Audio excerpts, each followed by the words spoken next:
ഹരിശ്രീ ഗണപതയെ നമ. വിഘ്നമസ്തു. ഗും ഗുരുഭ്യോ നമ. ഗുരുർബ്രഹ്മ ഗുരുർവിഷ്ണു ഗുരുദേവോ മഹേശ്വര. ഗുരു സാക്ഷാത് പരബ്രഹ്മ തസ്മൈ ശ്രീ ഗുരവേ നമ. അജ്ഞാനതിമിരാന്ധസ്യ ജ്ഞാനാഞ്ജനശലാകയ ചക്ഷുരുന്മീലിതം യേന തസ്മൈ ശ്രീ ഗുരവേ നമ. സരസ്വതി നമസ്തുഭ്യം വരദേ കാമരൂപിണി. വിദ്യാരംഭം കരിഷ്യാമി സിദ്ധിർഭവതു മേ സദാ. ബുദ്ധിം ദേഹി യശോ ദേഹി കവിത്വം ദേഹി ദേഹി മേ മൂഢത്തം ച ഹരേർദേവി ത്രാഹി മാം ശരണാഗതം. ഓം ശ്രീ ദക്ഷിണാമൂർത്തേ മഹ്യം ബുദ്ധിം പ്രതിഭാം പ്രയച്ഛ സ്വാഹ. ഗുരുവിന് വന്ദനം. എല്ലാവർക്കും നല്ലൊരു നമസ്കാരം. ഇന്ന് പ്രശ്നമാർഗം 20-ാം അധ്യായത്തിലെ 47 മുതലുള്ള ശ്ലോകങ്ങളുടെ വ്യാഖ്യാനമാണ് ഇവിടെ അവതരിപ്പിക്കുന്നത്. നമുക്കറിയാം 20-ാം അധ്യായം ഭാര്യാചിന്ത, പുരുഷജാതകം കൊണ്ട് ഭാര്യാചിന്തയാണ് നടത്തുന്നത്. അപ്പോൾ 47-ാമത്തെ ശ്ലോകം ഇങ്ങനെയാണ്: അസ്തേശാശ്രിതഭം തദംശഭവനം തസ്യോച്ഛഭം നീചഭം ശുക്രാധിഷ്ഠിതഭം തദസ്തഭമിനാം ശർഷ ത്രികോണം വിധോ ഇन्दोरष्टकवर्गे अक्षबहुलं व्यूहाष्टवर्गे तदा भार्याजन्मशुभं सिताष्टकगणे अप्यस्यास्तनाथाक्षयुक्. അസ്തേശാശ്രിതഭം. അസ്തേശാശ്രിതഭം എന്ന് വെച്ചാൽ 7-ാം ഭാവാധിപൻ നിൽക്കുന്ന രാശി. അസ്തേശാശ്രിതഭം അസ്തമന രാശിയായിട്ടുള്ള 7-ാം രാശിയുടെ അധിപൻ നിൽക്കുന്ന രാശി. തദംശഭവനം 7-ാം ഭാവാധിപൻ അംശിച്ച രാശി.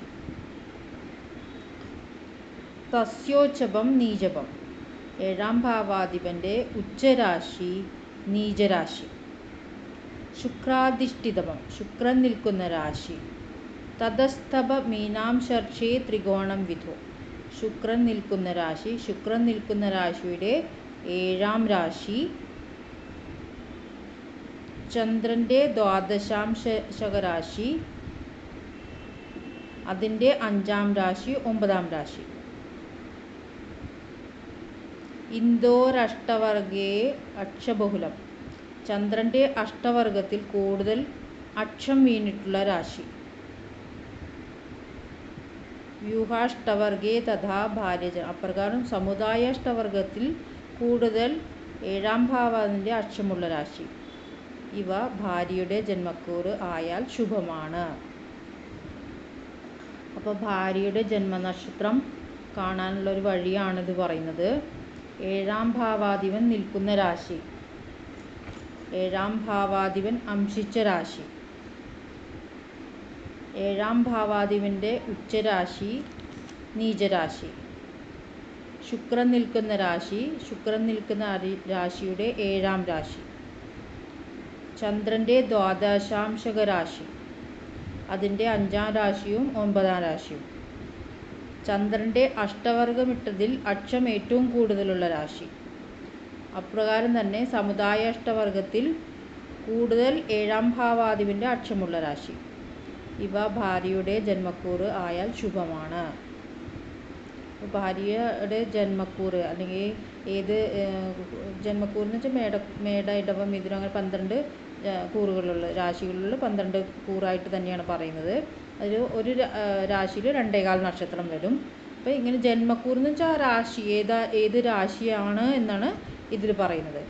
എങ്ങനെയാണ് പറയുന്നത്? 7-ാം ഭാവത്തിൽ നിൽക്കുന്ന രാശി, 7-ാം ഭാവത്തിന് അംശിച്ച രാശി, 7-ാം ഭാവാധിപൻ്റെ ഉച്ചരാശിയോ അല്ലെങ്കിൽ നീചരാശിയോ, ശുക്രൻ നിൽക്കുന്ന രാശി, ശുക്രൻ നിൽക്കുന്ന രാശിയുടെ 7-ാം രാശി, ചന്ദ്രൻ്റെ ദ്വാദശാംശക രാശി, അതിൻ്റെ ത്രികോണ രാശികൾ 5-7 രാശികൾ, ചന്ദ്രൻ്റെ അഷ്ടവർഗം ഇട്ടതിൽ ഏറ്റവും കൂടുതൽ ബിന്ദുക്കളുള്ള രാശി, സമുദായ അഷ്ടവർഗത്തിൽ ഏറ്റവും കൂടുതൽ അക്ഷങ്ങളുള്ള 7-ാം ഭാവാധിപൻ്റെ രാശി.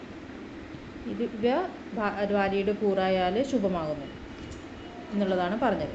ഇനി 48-ാമത്തെ ശ്ലോകം: ചന്ദ്ര അഷ്ടവർഗേ തൽകക്ഷ്യാപത്യക്ഷാന്യതരാശിജ ലഗ്നേശാശ്രിതഭാംശദ്വയജാ ച ശുഭാവധൂ.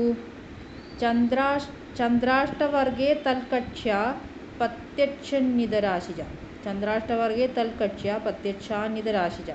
ചന്ദ്രാഷ്ടവർഗത്തിൽ ചന്ദ്രൻ്റെ കക്ഷ്യാനാഥൻ്റെ അക്ഷം വീണ രാശിയിൽ ജനിച്ചതോ ലഗ്നേശാശ്രിതഭാംശർഷി ലഗ്നാധിപൻ നിൽക്കുന്ന രാശി നവാംശങ്ങളിൽ ജനിച്ചതോ ദ്വയജ ജനിച്ചതോ ആയ വധു ശുഭാച സ്ത്രീയെ ഭാര്യയാക്കുന്നത് ഉത്തമമാകുന്നു. ഇവിടെ ചന്ദ്രാഷ്ടവർഗത്തിൽ ചന്ദ്രൻ്റെ കക്ഷ്യനാഥൻ്റെ അക്ഷം വീണ രാശിയിൽ ജനിച്ചതോ ലഗ്നാധിപൻ നിൽക്കുന്ന രാശി നവാംശകങ്ങളിൽ ജനിച്ചതോ ആയ ഭാര്യയെ, അതായത് ലഗ്നത്തിൻ്റെ അധിപൻ നിൽക്കുന്നതോ അതിൻ്റെ നവാംശകം എവിടെ പോയി നിൽക്കുന്നോ ആ രാശിയിൽ ജനിച്ച സ്ത്രീയോ ഭാര്യയാക്കുന്നത് ഉത്തമം ആണ് എന്നുള്ളതാണ് പറഞ്ഞിട്ടുള്ളത്.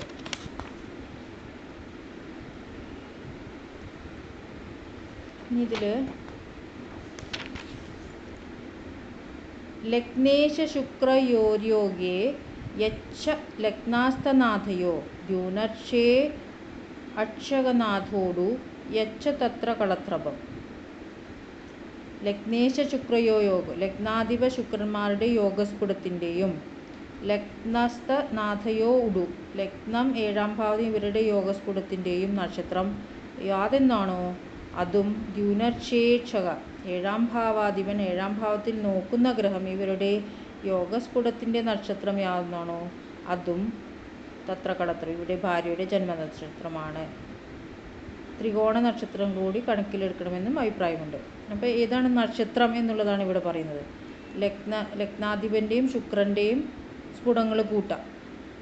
അപ്പോൾ ഒരു സ്ഫുടം കിട്ടും. അത് ഏത് നക്ഷത്രത്തിലാണ് നോക്കുക, ആ നക്ഷത്രമോ അല്ലെങ്കിൽ ലഗ്നവും 7-ാം ഭാവാധിപൻ ഇവരുടെ യോഗസ്ഫുടം അതിൻ്റെ രണ്ടുപേരുടെയും ലഗ്നസ്ഫുടവും 7-ാം ഭാവാധിപ സ്ഫുടവും കൂടെ കൂട്ടാം. അപ്പോൾ ഒരു നക്ഷത്രം വരുന്ന ആ നക്ഷത്രമോ 7-ാം ഭാവത്തിൽ 7-ാം ഭാവത്തിൽ നോക്കുന്ന ഗ്രഹം ഇവരുടെ യോഗസ്ഫുടത്തിൻ്റെ നക്ഷത്രമോ യാതെന്നാണോ അതും ഭാര്യയുടെ നക്ഷത്രമാവാൻ വഴിയുണ്ട് എന്നുള്ളതാണ് പറയുന്നത്.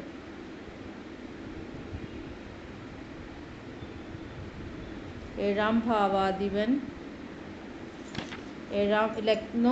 ലഗ്നാധിപനും ശുക്രൻ്റെ സ്ഫുടവും ഒന്ന് ലഗ്നാധിപനും ശുക്രൻ്റെ സ്ഫുടവും കൂട്ടാം. ലഗ്നാധിപ സ്ഫുടവും ശുക്രസ്ഫുടവും കൂട്ടും. രണ്ടാമത് ലഗ്നസ്ഫുടവും 7-ാം ഭാവാധിപൻ്റെ സ്ഫുടവും കൂട്ടാം. പിന്നെ മൂന്നാമത് 7-ാം ഭാവാധിപൻ്റെ സ്ഫുടവും 7-ാം ഭാവത്തിൽ നോക്കുന്ന ഗ്രഹത്തിൻ്റെ സ്ഫുടങ്ങളും കൂട്ടാം. ഇങ്ങനെ കൂട്ടി മൂന്ന് തരത്തിൽ കൂട്ടിയിട്ട് ഏത് നക്ഷത്രങ്ങളാണോ വരുന്നത് ആ നക്ഷത്രത്തിൽ ആവാം ഭാര്യയുടെ നക്ഷത്രം എന്നാണ് പറയുന്നത്. 50-ാമത്തെ ശ്ലോകം ദാരേശസ്യ തദാശ്രിതാംശഗൃഹയോ ശുക്രാശ്രിതാംശർച്ചയോ ശുക്രാൽ സപ്തമഭസ്യ ലഗ്നശശിനോരസ്തേക്ഷകാരൂഢയോ ബഹ്വക്ഷാശ്ച സൗമ്യലഗ്നമദഭ ശുക്രാഷ്ടവർഗേ ഗൃഹാ യേ ചൈഷാം ച ദിഗുൽഭ വഹി ശുഭദാ കന്യാ വിവാഹേ നൃണാം. ദാരേശസ്യ 7-ാം ഭാവാധിപൻ്റെ രാശി തദാശ്രിതാംശ ഗൃഹേ 7-ാം ഭാവം നിൽക്കുന്ന രാശി 7-ാം ഭാവാധിപൻ അംശിച്ച രാശി ശുക്രാശ്രിതാംശർച്ചയോ ശുക്രൻ നിൽക്കുന്ന രാശി നവാംശ രാശി ശുക്രാൽ സപ്തമഭസ്യ ശുക്രനിൽ നിന്നും 7-ാം രാശി ലഗ്ന ശശിനോ അസ്തേക്ഷ ലഗ്നത്തിൻ്റെയോ ചന്ദ്രൻ്റെയോ 7-ൽ നോക്കുകയോ ആരൂഢയോ നിൽക്കുകയോ ചെയ്യുന്ന ഗ്രഹത്തിൻ്റെ രാശി ശുക്രാഷ്ടവർഗേ ബഹ്വക്ഷേജ ശുക്രാഷ്ടവർഗത്തിൽ കൂടുതൽ അക്ഷങ്ങൾ സൗമ്യേ ലഗ്നപദവ ഉള്ള ശുഭഗ്രഹ സംയുതമായ രാശി ഇപ്രകാരം ലഗ്നാധിപൻ നിൽക്കുന്ന രാശി ഇപ്രകാരം 7-ാം ഭാവത്തിൽ നിൽക്കുന്ന രാശി ഇങ്ങനെ ഏ ഗ്രഹാച യേഷാം ച യാതൊരു രാശിയിലുണ്ടോ ആ രാശികളുടെ ദിഗുൽഭവ കന്യ ദിക്കിൽ ജനിച്ചിട്ടുള്ള കന്യ നരന്മാർക്ക് വിവാഹത്തിന് ഉത്തമം. നൃണാം വിവാഹേഹി നരന്മാർക്ക് വിവാഹത്തിന് ഉത്തമം തന്നെ. അപ്പോൾ ഇത് ദിക്കാണ് പറയുന്നത്. ഇതിൽ ദിക്ക് എന്താണ് പറയുന്നത്? 7-ാം ഭാവാധിപൻ്റെ രാശി 7-ാം ഭാവാധിപൻ നിൽക്കുന്ന രാശി 7-ാം ഭാവാധിപൻ അംശിച്ച രാശി ശുക്രൻ നിൽക്കുന്ന രാശി ശുക്രൻ്റെ നവാംശ രാശി ശുക്രനിൽ നിന്നും 7-ാം രാശി ലഗ്നത്തിൻ്റെയോ ചന്ദ്രൻ്റെയോ 7-ൽ നോക്കുകയോ നിൽക്കുകയോ ചെയ്യുന്ന ഗ്രഹത്തിൻ്റെ രാശി ശുക്രാഷ്ടവർഗത്തിൽ ഏറ്റവും കൂടുതൽ അക്ഷങ്ങൾ വീണിട്ടുള്ള ശുഭഗ്രഹ സംയുതനായിട്ടുള്ള രാശി ലഗ്നാധിപൻ നിൽക്കുന്ന രാശി ഇപ്രകാരം 7-ാം ഭാവാധിപൻ നിൽക്കുന്ന രാശി ഇങ്ങനെ യാതൊരു രാശികളുണ്ടോ ആ രാശികളുടെ ദിക്കിൽ ജനിച്ചിട്ടുള്ള കന്യക നരന്മാർക്ക് ഉത്തമമാണ് എന്നാണ് ഇവിടെ പറഞ്ഞിട്ടുള്ളത്. അപ്പോൾ ഏത് ദിക്കിൽ നിന്നാണ് വരുന്നത് ഏത് നക്ഷത്രമാണ് വരുന്നത്, ഏത് രാശിയാണ് ജന്മക്കൂറ് എന്നുള്ള കാര്യങ്ങളാണ് ഇത്രയും 4 ശ്ലോകങ്ങളെ കൊണ്ട് പറഞ്ഞത്. നന്നായിട്ട് വായിച്ച് മനസ്സിലാക്കുക. എല്ലാവർക്കും നമസ്കാരം.